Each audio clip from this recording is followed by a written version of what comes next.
2017 April 5 മുതൽ April 8 വരെ കേരളത്തെ നടുക്കിയ ഒരു കൂട്ടക്കൊലപാതകം തിരുവനന്തപുരത്ത് അരങ്ങേറിയിട്ടുണ്ട്. നന്ദൻകോട് കൂട്ടക്കൊല എന്നാണ് മാധ്യമങ്ങളിൽ ഇതിന് തലക്കെട്ട് നൽകിയത്. കേഡൽ ജിൻസൺ രാജ എന്ന MBBS വിദ്യാർത്ഥിയായിരുന്നു ഈ കൊലപാതകങ്ങൾ നടത്തിയത്. കൊല്ലപ്പെട്ടതാകട്ടെ ജിൻസൺ രാജയുടെ അച്ഛൻ, അമ്മ, സഹോദരി, അടുത്ത ബന്ധുവായ ലളിത. ആ സംഭവ കഥയിലേക്കാണ് നിങ്ങളുടെ ശ്രദ്ധ ഞാൻ ക്ഷണിക്കുന്നത്. മറ്റൊന്നുമല്ല, ആ കേസിൻ്റെ വിചാരണ തുടങ്ങിക്കഴിഞ്ഞു. 20ഓളം സാക്ഷികളെ പ്രോസിക്യൂഷൻ വിസ്തരിച്ചു. പ്രോസിക്യൂഷന് അനുകൂലമായ സാക്ഷിമൊഴികളാണ് ലഭിച്ചത്. നവംബർ 13 മുതൽ ഡിസംബർ 10 വരെയുള്ള കാലാവധിയിൽ 92 പേരെ വിസ്തരിക്കാനാണ് 6ാം അഡീഷണൽ ജുഡീഷ്യൽ മജിസ്ട്രേറ്റ് കോടതി നിർദ്ദേശിച്ചിരിക്കുന്നത്. തിരുവനന്തപുരത്താണ് കേസിൻ്റെ വാദം പുരോഗമിക്കുന്നത്. കഴിഞ്ഞ ദിവസം സൈബർ സെൽ SI ആയ പ്രശാന്ത് കോടതിയിൽ മൊഴി നൽകി. ആ മൊഴിയുടെ അടിസ്ഥാനത്തിലാണ് ഇപ്പോൾ ഈ കഥ ഞാൻ നിങ്ങളുടെ മുന്നിൽ വിവരിക്കുന്നത്. ആരായിരുന്നു കേഡൽ ജിൻസൺ രാജ? പഠിക്കാൻ മിടുക്കനായ, സമർത്ഥനായ, സമ്പന്ന കുടുംബത്തിൽ ജനിച്ച, കോടിക്കണക്കിന് സ്വത്തുവകകളുള്ള ഒരു കുടുംബത്തിൽ ജനിച്ച വിദ്യാർത്ഥി. അയാൾക്ക് ഒരു സഹോദരി, അവരുടെ പേര് കരോലിൻ. അച്ഛൻ്റെ പേര് ഡോക്ടർ രാജതങ്കം. അമ്മയും ഡോക്ടർ തന്നെയാണ്, ഡോക്ടർ ജിൻ പത്മ. 2 ഡോക്ടർമാർ, അച്ഛനും അമ്മയും ഡോക്ടർമാർ. അനിയത്തി MBBS പഠിച്ച് പൂർത്തിയായി. കേഡൽ ജിൻസൺ രാജയെ വിദേശത്ത് വിട്ടാണ് MBBS പഠിപ്പിക്കാൻ, അതായത് മെഡിക്കൽ വിദ്യാഭ്യാസത്തിന് രക്ഷിതാക്കൾ വിദേശത്താണ് അയച്ചത്. എന്തോ ദൗർഭാഗ്യവശാൽ കേഡൽ ജിൻസൺ രാജ വിദേശത്ത് ഓസ്ട്രേലിയയിലാണ് പോയത്. അവിടെ പോയി ചെകുത്താൻ സേവയാണ് പഠിച്ചത്. ചെകുത്താൻ സേവയും പിന്നെ ഗെയിമിംഗ് പ്രോഗ്രാം, കമ്പ്യൂട്ടർ ഗെയിമിംഗ്, അതിനൊക്കെ ആണ് ഇയാൾക്ക് താല്പര്യം ജനിച്ചത്. അങ്ങനെ പഠനം പകുതി വഴിയിൽ ഉപേക്ഷിച്ച് കേഡൽ ജിൻസൺ രാജ നാട്ടിലേക്ക് വിമാനം കയറി. അയാൾ നാട്ടിലെത്തിയപ്പോൾ സ്വാഭാവികമായും സമ്പന്ന കുടുംബത്തിൽ ജനിച്ച ആൺകുട്ടി. അനിയത്തി കരോലിൻ MBBS പാസ്സായി, ഡോക്ടർ ബിരുദം കരസ്ഥമാക്കി. അച്ഛനും അമ്മയും കേഡലിനെ നിരന്തരം വഴക്ക് പറഞ്ഞു. ഒന്നിലും ശ്രദ്ധിക്കുന്നില്ല, പഠനത്തിൽ ശ്രദ്ധിക്കുന്നില്ല. അങ്ങനെ വഴക്ക് പറയുന്നത് പതിവായപ്പോൾ ഇയാളുടെ മനസ്സിൽ വ്യക്തിവൈരാഗ്യം കുടിയേറി തുടങ്ങി. അച്ഛനെയും അമ്മയെയും സഹോദരിയെയും വകവരുത്തുക. ഇവർ തന്നെ ഇങ്ങനെ നിരന്തരം വിമർശിച്ചു കൊണ്ടിരിക്കുന്നു. അനിയത്തിയുടെ വിജയമാണ് താൻ കുറ്റക്കാരനാണ് അല്ലെങ്കിൽ പഠിക്കാത്തവനാണ് എന്ന വിധിയെഴുത്തിന് അടിസ്ഥാനമെന്ന് കേഡൽ തിരിച്ചറിയുന്നു. ഇതിനിടയിൽ തന്നെ ഇയാൾ ആസ്ട്രൽ പ്രൊജക്ഷൻ എന്ന ശരീരത്തിൽ നിന്ന് ആത്മാവ് വിട്ടുപോകുന്ന തരത്തിലുള്ള ഒരു ദുർമന്ത്രവാദ പ്രക്രിയ, അത് കമ്പ്യൂട്ടറുമായി ബന്ധപ്പെട്ടതാണ്, സോഫ്റ്റ്വെയറുമായി ബന്ധപ്പെട്ടതാണ്. അങ്ങനെയുള്ള മേഖലകളിലേക്ക് ഇയാളുടെ ചിന്ത തിരിയുന്നു. അങ്ങനെ നിരന്തരം പരതി നോക്കുന്നു. സോഷ്യൽ മീഡിയയിൽ എങ്ങനെയാണ് ആളുകളെ കൊലപ്പെടുത്തുന്നതെന്ന് നോക്കി പഠിക്കുന്നു.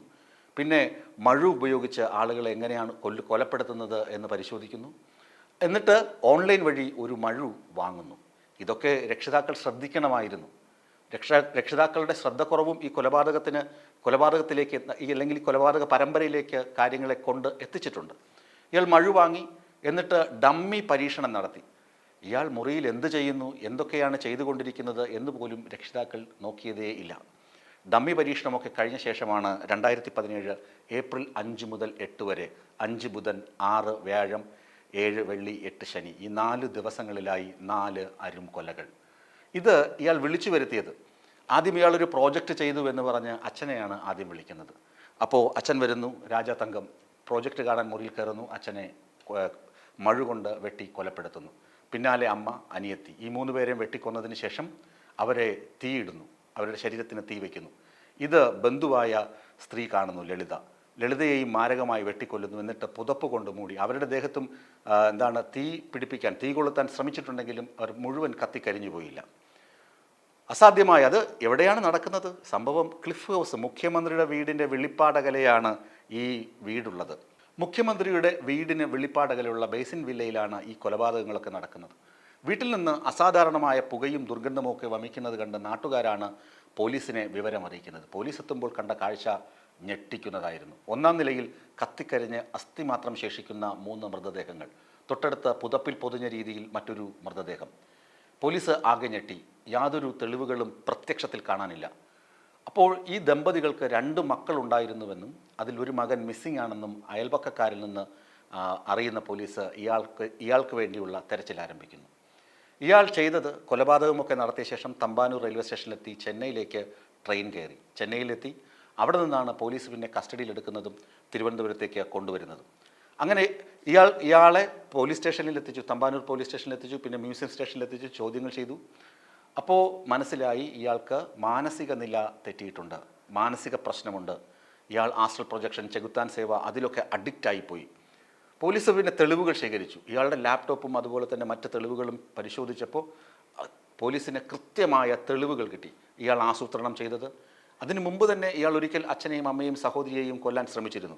അതെങ്ങനെയാണെന്ന് വെച്ചാൽ വിഷം വാങ്ങി, കീടനാശിനി വാങ്ങിയ ശേഷം ഭക്ഷണത്തിൽ കലർത്തി അവർക്ക് കൊടുത്തു.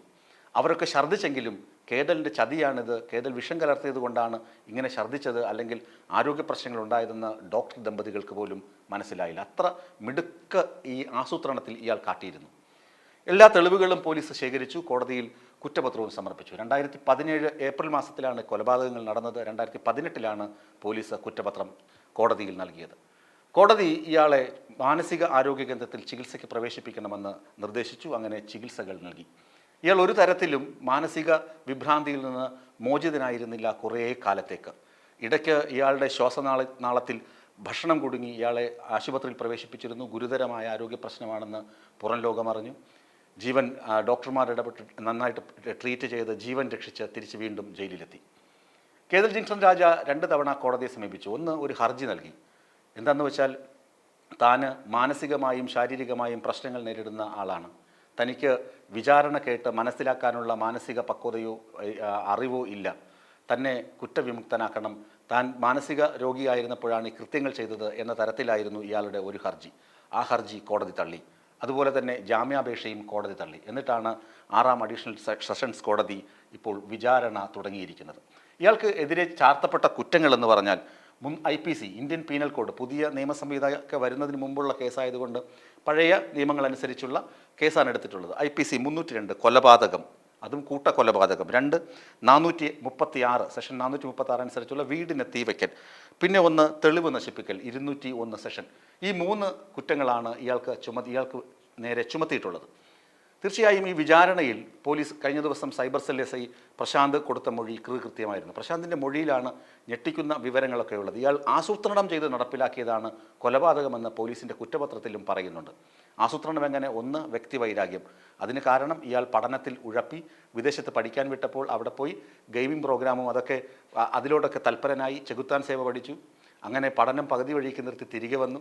അങ്ങനെ വീടിൻ്റെ സാമ്പത്തിക ഭദ്രതയ്ക്കോ അല്ലെങ്കിൽ വീട്ടുകാരുടെ പ്രസ്റ്റീജിനോ ഇമേജിനോ പ്രൊഫഷണലിസത്തിനോ ചേരാത്ത ഒരു മകനാണ് കേതലെന്ന് രക്ഷിതാക്കൾ അച്ഛനും അമ്മയും നിരന്തരം കുറ്റപ്പെടുത്തിക്കൊണ്ടിരുന്നു. അതിന് അനിയത്തിയെ ചൂണ്ടിക്കാണിക്കുകയും ചെയ്തു. ഇവളെ കണ്ട് പഠിക്കുക എന്ന ചിന്തയും അവരിങ്ങനെ കൊടുത്തുകൊണ്ടേയിരുന്നു. ഇതാണ് കേതലിൻ്റെ മനസ്സിൽ വ്യക്തിവൈരാഗ്യം വളരാനുള്ള പ്രധാന കാരണം. അതുകൊണ്ടാണ് ഇവരെ വകവരുത്തുക. അതിനാദ്യമായി ചെയ്തത് കീടനാശിനി വാങ്ങി ഭക്ഷണത്തിൽ കലർത്തി കൊടുത്തു. അപ്പോൾ ഇവർ മരിച്ചില്ല. അതിനുശേഷം മഴു ഓൺലൈനായി വാങ്ങി, മഴു കൊണ്ട് ഡമ്മി പരീക്ഷണം നടത്തി അതിൽ വിജയിച്ച് അതിൽ പരിശീലനമൊക്കെ ശ്രദ്ധിച്ച ശേഷം യൂട്യൂബ് നോക്കി മഴു കൊണ്ട് എങ്ങനെയാണ് ഒരാളെ കൊല്ലുക എന്നുള്ള സംഭവമൊക്കെ പഠിച്ചു. അതിനുശേഷമാണ് ഇയാൾ ഈ കൃത്യം നിർവഹിക്കുന്നത്. അതും 3-4 ദിവസങ്ങളെടുത്താണ് ഈ 4 പേരെയും വകവരുത്തുന്നത്. അപ്പോഴും ഒരു കാര്യം വളരെ നിഗൂഢമായിരിക്കുന്നു. ഈ വീട്ടിൽ ഇത്രയും വലിയ കൊലപാതകങ്ങൾ അല്ലെങ്കിൽ ഇത്രയും വലിയ ആസൂത്രണങ്ങൾ, ഇത്രയും വലിയ സജ്ജീകരണങ്ങളൊക്കെ ഈ കൊലയാളി നടത്തിയിട്ടും ഈ വിദ്യാസമ്പന്നരായ സമൂഹത്തിൽ നിലയും വിലയുമുള്ള ഈ അച്ഛനും അമ്മയ്ക്കും ഇത് തിരിച്ചറിയാൻ കഴിയാതെ പോയി എന്നതാണ് വലിയ പരാജയമായി പോയത്. പോലീസ് പഴുതടച്ച് ഈ കേസ് അന്വേഷിച്ചില്ലായിരുന്നുവെങ്കിൽ കേതൽ ജിൻസൺ രാജ എപ്പോഴേ കേസിൽ നിന്ന് ഊരിപ്പോയേനെ. കാരണം മാനസിക രോഗത്തിൻ്റെ ഒരു പിടിവള്ളി മതി അയാൾക്ക് ഈ കേസിൽ നിന്ന് രക്ഷപ്പെടാൻ. അതുകൊണ്ട് തന്നെ കോടതി പേരൂർക്കട മാനസികാരോഗ്യ കേന്ദ്രം സൂപ്രണ്ടിനോട് ആവശ്യപ്പെട്ടു ഇയാളുടെ മാനസിക നില പരിശോധിച്ച് റിപ്പോർട്ട് കോടതിയിൽ സമർപ്പിക്കാൻ. മാനസിക നില പരിശോധിച്ചു. ഇയാൾക്ക് മാനസികമായ യാതൊരു പ്രശ്നങ്ങളുമില്ല, ചികിത്സിച്ച് എല്ലാം ഭേദമായിട്ടുണ്ട്. ഇയാൾക്ക് വിചാരണ നടപടികൾ കേട്ട് മനസ്സിലാക്കാനുള്ള പ്രാപ്തി ഇപ്പോഴുണ്ട് എന്ന് മാനസികാരോഗ്യ കേന്ദ്രത്തിൻ്റെ റിപ്പോർട്ട് കൂടി കോടതിയിൽ ലഭിച്ച ശേഷമാണ് വിചാരണ നടപടികൾ ആരംഭിച്ചത്. കോടതി സെൻട്രൽ ജയിൽ അധികൃതരോട് പറഞ്ഞു, തിരുവനന്തപുരം പൂജപ്പുര സെൻട്രൽ ജയിലിലാണ് കേതൽ ജിൻസൺ രാജയെ പാർപ്പിച്ചിട്ടുള്ളത്. ജിൻസൺ രാജയെ കോടതിയിൽ ഹാജരാക്കണമെന്ന് ജയിൽ സൂപ്രണ്ടിനും കോടതി നിർദ്ദേശം നൽകിയിരുന്നു. അങ്ങനെയാണ് വിചാരണ പുരോഗമിക്കുന്നത്. 92 സാക്ഷികളാണ് കേസിലുള്ളത്. ഈ തൊണ്ടിമുതലുകളൊക്കെ ആദ്യത്തെ സാക്ഷികൾ തന്നെ തിരിച്ചറിഞ്ഞു. ഈ മഴ ഉപയോഗിച്ചാണ് കൊലപ്പെടുത്തിയതെന്ന് തിരിച്ചറിഞ്ഞു. അതുപോലെയുള്ള മറ്റ് തെളിവുകളും സാക്ഷികൾ തിരിച്ചറിഞ്ഞു. സാക്ഷിമൊഴികളും പ്രോസിക്യൂഷന് അനുകൂലമാണ്. ഈ കേസിൽ കേതൽ ജിൻസൺ രാജയ്ക്ക് അനുകൂലമായി ഉള്ള ഘടകം ഒന്നുണ്ടായിരുന്നത് മാനസിക ആരോഗ്യ പ്രശ്നമാണ്.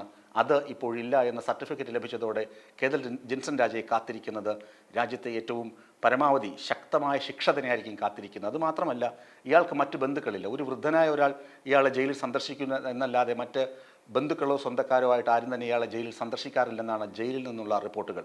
എന്നാൽ തമിഴ്നാട്ടിലൊക്കെ കോടിക്കണക്കിന് വസ്തുവകകൾ ഇയാളുടെ അച്ഛനമ്മയുടെ പേരിലുണ്ട്. അത് ഇയാൾക്ക് അവകാശപ്പെട്ടതുമാണ്. ശരിക്കു പറഞ്ഞാൽ ഒരു കോടീശ്വരനായ വലിയ കൊലയാളിയാണ് കേഡൽ ജിൻസൺ രാജ.